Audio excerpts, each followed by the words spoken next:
এই ঘোষণা দেওয়ার জন্য আমরা স্বাগতম জানাই এই সরকারের। আওয়ামী লীগের সাংগঠনিক কার্যক্রম বন্ধ রাখার সরকারি সিদ্ধান্তে সন্তোষ প্রকাশ করেছে বাংলাদেশ জাতীয়তাবাদী দল বিএনপি।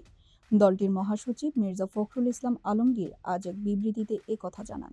তিনি বলেন, আমরা আনন্দিত যে দীর্ঘ অপেক্ষার পর অন্তর্বর্তীকালীন সরকার দেশের স্বার্থে এবং মানবতা বিরোধী অপরাধের বিচারকে নির্বিঘ্ন করতে ফ্যাসিবাদী দল আওয়ামী লীগ ও এর সহযোগী সংগঠনগুলোর কার্যক্রম বন্ধ রাখার সিদ্ধান্ত নিয়েছে।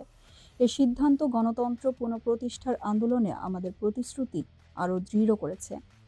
গত বৃহস্পতিবার থেকে আওয়ামী লীগকে নিষিদ্ধ করার দাবিতে শুরু হওয়া আন্দোলনে বিক্ষোভকারীরা প্রধান উপদেষ্টার বাসভবন যমুনার সামনে অবস্থান নেন। পরবর্তীতে শাহবাগ মোড়ে অবরোধ করে আরও তীব্র প্রতিবাদ জানান তারা।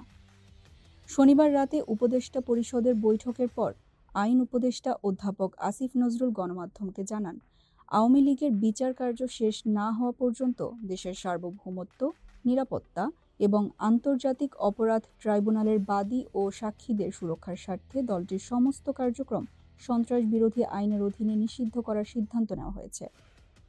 বিবৃতিতে মির্জা ফখরুল আরও বলেন, বিএনপি দীর্ঘদিন ধরে ফ্যাসিবাদী দল নিষিদ্ধের দাবি জানিয়ে আসছে। আমাদের সেই দাবির ভিত্তিতেই এই সিদ্ধান্ত নেওয়া হয়েছে। তবে আরও আগেই এ পদক্ষেপ নিলে বর্তমান প্রশাসনকে এত চাপের মুখে পড়তে হতো না। তিনি আরও উল্লেখ করেন, জনগণের ভোটাধিকার পুনঃপ্রতিষ্ঠা এবং গণতন্ত্রের পথে ফিরে যাওয়ার দাবিতে দীর্ঘ ১৬ বছর ধরে বিএনপি নিরন্তর লড়াই চালিয়ে যাচ্ছে। গুম, খুন, নির্যাতন সহ্য করেও আমাদের এই সংগ্রাম থেমে যায়নি।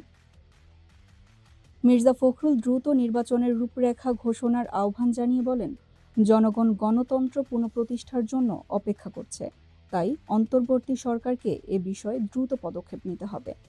সানজিদ আক্তার, সময় ভেলা, নিউজ ডেস্ক, ঢাকা।